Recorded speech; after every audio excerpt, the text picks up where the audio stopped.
ازيكم عاملين ايه؟ اهلا بيكم في حلقة جديدة من بودكاست من هنا لحد هناك. الحلقة دي مكملة للحلقات اللي فاتت. لو فاكرين في اول حلقة قلنا اننا مش هنبدأ من الصفر، وانك بتبدأ من اللي اتعلمته. في الحلقة التانية ركزنا على ازاي تجاربك السابقة ممكن تكون سلاح قوي لبدايات جديدة. النهاردة بقى هنحط الكلام ده في أفعال. هنتكلم عن خطوة مهمة جدا في أي بداية، وهو التخطيط. إزاي تصمم مستقبلك بخطة بسيطة واقعية وقابلة للتنفيذ. هاتوا معاكم حاجة تشربوها ويلا بينا عشان نبدأ. التخطيط عامل زي البوصلة، لو ماشي في البحر من غير بوصلة هتضيع. نفس الكلام في حياتنا، لو ما عندكوش خطة هتفضلوا تلفوا حوالين نفسكم. خلونا أقول لكم قصة سريعة. أحمد شاب خريج كلية تجارة، كان شغال في وظيفة مش حاببها، وقرر ياخد خطوة جديدة. عمل خطة إنه في خلال سنتين هيتعلم البرمجة ويشتغل في المجال ده. بدأ يذاكر من كورسات أونلاين، وبالتدريج بقى بياخد شغل صغير على مواقع زي مثلا فريلانسر. النهاردة أحمد شغال في شركة كبيرة. ليه؟ لأنه كان عارف هو رايح فين من الأول. الرسالة هنا بسيطة، لو عندك خطة واضحة هتوصل أسرع وأضمن. طيب دلوقتي سؤال، إزاي أعمل خطة؟ هقول لكم على خطوات بسيطة. أول حاجة هنحدد الهدف الكبير اللي احنا عايزين نوصله. لازم تعرفوا انتوا عايزين توصلوا لفين. زي مثلا واحد يقول أنا عايزة أبقى مبرمج، أو واحدة مثلا عايزة تبقى مصممة أو تبدأ مشروع خاص بيها. كده احنا حددنا الهدف. تاني خطوة هنقسم الهدف لخطوات صغيرة. مثلا لو هدفك الكبير هو إنك تفتح مطعم، ايه هي الخطوات؟ أول حاجة هنتعلم مثلا الطبخ أو الإدارة. هنوفر رأس مال بسيط. هنجرب مشروع صغير على السوشيال ميديا. كده احنا بدأنا نقسم الهدف لخطوات صغيرة. الخطوة اللي بعد كده هحدد وقت لكل خطوة.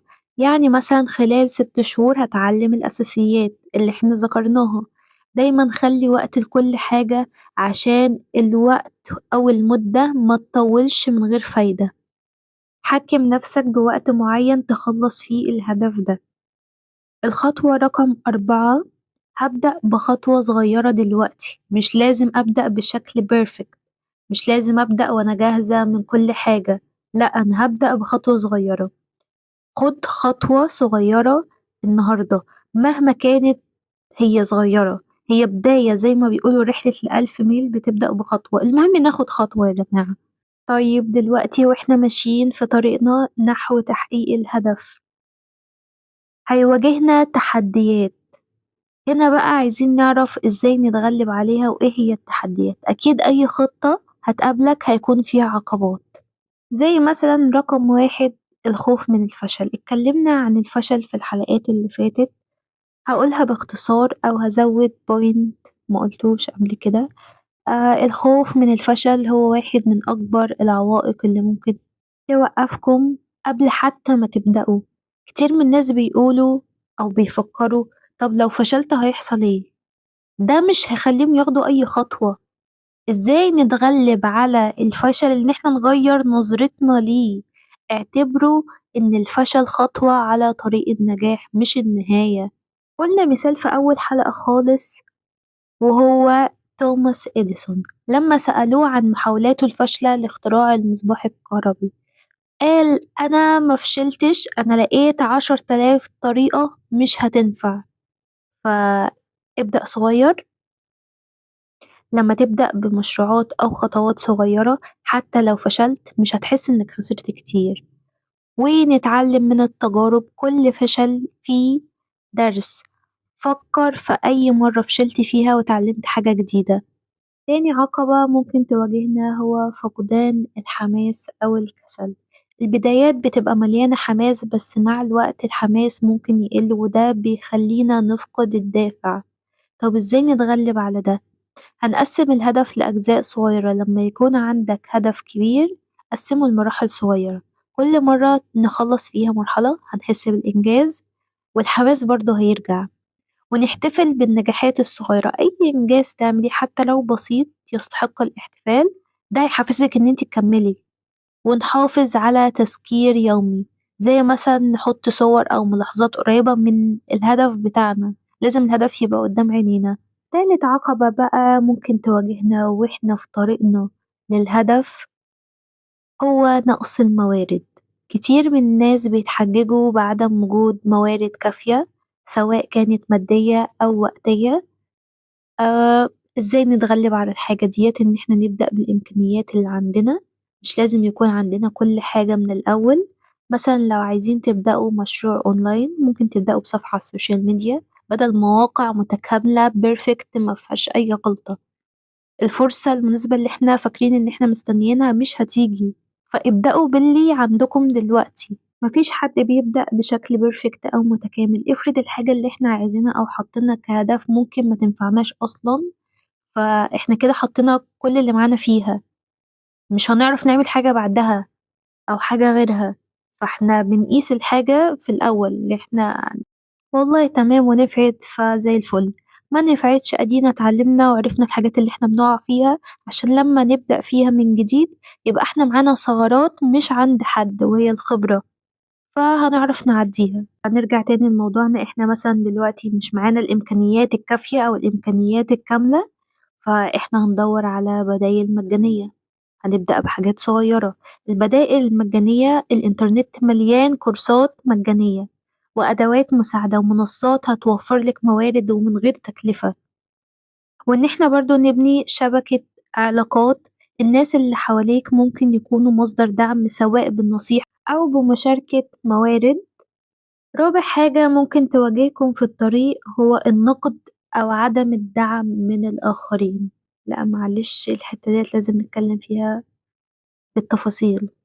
ممكن تواجه ناس بتقلل من أفكارك أو حتى تسخر منها.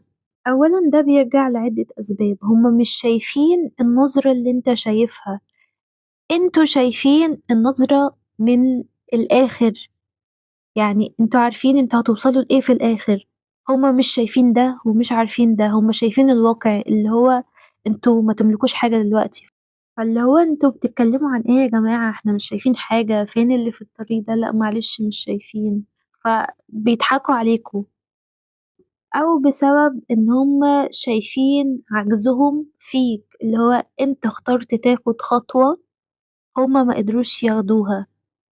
فاللي بإيدهم يعملوه إن هُم يمنعوكم من إن أنتم تاخدوها أو توصلوا لها، أو أقللها في عينيكم أو أصغّر من حجمها، اللي هو أنتم بجد هتبدأوا في الحاجة ديّة، يا جماعة بلاش هبل، أنتم شايفين أنتم بإيديكم حاجة أصلًا دلوقتي، أنتم حاسبينها أصلًا، لأ خلّيكم يا جماعة اللي نعرفه أحسن من اللي ما نعرفوش، فإحنا لازم يكون عندنا وعي ليه الحاجة ديّة بتحصل. طب إزاي بقى نتغلب على الحاجات دي كلها؟ إن إحنا نختار إحنا بنسمع لمين، مش كل رأي مهم، اسمعوا للناس اللي عندهم خبرة أو فعلًا يهمهم مصلحتكم، وإن انتوا برضه تحولوا النقد لدافع، إن ده يخليكم تتمسكوا أكتر بفكرتكم وإن انتوا تستحقوا النجاح وإن انتوا تستحقوا إن انتوا تجربوا. حافظ على خصوصية خططك، أحيانا الأفضل إنك متشاركش أهدافك مع الكل عشان تتجنب السلبية وإنهم يعرقلوا طريقك. ومن التحديات اللي ممكن تواجهكم برضو هي التحديات الغير متوقعة، دايما في حاجة غير متوقعة ممكن تحصل فجأة زي أزمة مالية أو تغير ظروف أو لا قدر الله تعب. إزاي بقى نتغلب على الحاجة دي؟ المرونة، خطتك مش كتاب مقدس، يعني لو حصل حاجة خارجة عن إرادتك عدل الخطة وتكيف مع الظروف. حطي خطط بديلة، حاولي دايما يكون عندك خطة احتياطية اللي هي بلان بي. ركزي على اللي تقدري تتحكمي فيه بدل ما تركزي على العقبة، شوفي ايه هي الخطوات اللي ممكن تتحكمي فيها دلوقتي واللي بإيدك تعمليها، زي الأمثلة اللي إحنا ذكرناها في أول حلقة، إن مثلا الخوف من الفشل، لو بتفكري أو بتفكر تبدأ مشروع صغير ومش متأكد جرب الفكرة بشكل بسيط، يعني بدل ما أدفع فلوسي كلها أدفع جزء ويكون عن طريق السوشيال ميديا، اللي هو بشوف كده الموضوع هيوصل معايا لإيه. وتاني مشكلة برضه اللي هي نقص الموارد، لو مثلًا عايزة أتعلم لغة جديدة بس مش هاقدر أدفع فلوس الكورس، هاستخدم تطبيقات مجانية زي مثلًا duolingo أو هاشوف دروس تعليمية في اليوتيوب، هاشوف أي مصدر مجاني وهاتعلم منه، ده اللي بإيدي أعمله دلوقتي. مش هاخلّي إن أنا مش قادرة أدفع للكورس إن أنا خلاص هاقعد كده وأستسلم الأمر للواقع، لأ، شوفي الحاجة اللي أنتِ بإيدِك تعمليها وخديها. وإن إحنا مثلًا نفقد الحماس، خلّي لنفسِك مكافأة لمّا تخلّصي مرحلة معيّنة كافئي نفسِك بحاجة بتحبيها. وبنهاية الحلقة أحب أقول لكم إن الفشل في التخطيط هو نفسه التخطيط للفشل. خلّيك مرن، لو الخطة ما اشتغلتش غيّرها بس ما توقّفش. افتكري دايمًا إن اللي بيحلم من غير خطة حلمه مش هيتحقق. وطبعًا نصيحتي الأخيرة، اسألوا نفسكم النهاردة إيه أول خطوة ممكن تاخدوها لتحقيق حلمكم. شكرًا إنكم كنتم معايا في حلقة النهاردة، لو عجبتكم الحلقة متنسوش تعملوا لايك وشير وسبسكرايب عشان نكبر. ومستنيين نسمع منكم خططكم وأهدافكم، اكتبوا لي تحت في التعليقات.